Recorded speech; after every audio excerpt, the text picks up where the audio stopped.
Esindaba eshisayo, esindaba eshisayo. Sikubingelele siphinde sikwamukele kwi-channel yethu iZulu Newspaper. Yebo sanibona. Awu. Lena i-channel ehlele ekuphathele ezinohlonze.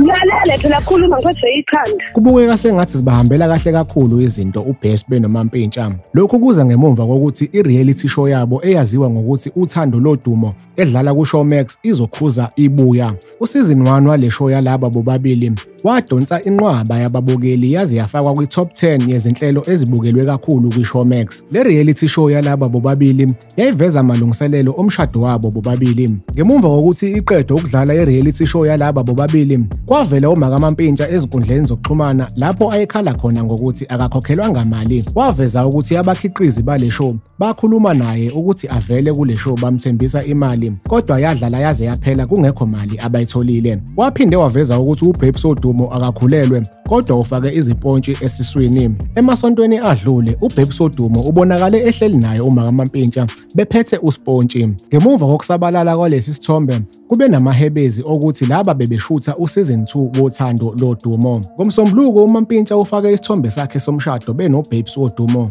Ubese ebhala ukuthi sesingakhala kodwa uNkulunkulu usibusisile ngempilo.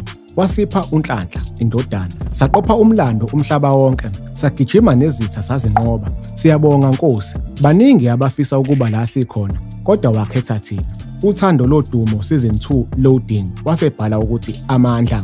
Mbukeli, singathanda ukuzwa kwakho ukuphawula mayelana nalolu daba. Sicela ukuthi ushiye i-comment la ngezansi. Thina sizobe sesibuyela kuwena noma kanjani. Wembukeli, ake sigoqe lapha-ke besikuphathele khona namhlanje. Siphinde sikuthembise ukuthi sizoloku nje seniphakela njalo izindaba ezishisayo lapha kwiZulu Newspaper-ke. Kanti-ke ungakhohlwa ukuthi usubscribe kwi-channel yethu ebese ucindezela u-notification bell ukuze sizokwazisa njalo uma kunomfanekiso ofana njengalo esiwufakile. Ake siyibambeni khona lapho bese sithi nje salute.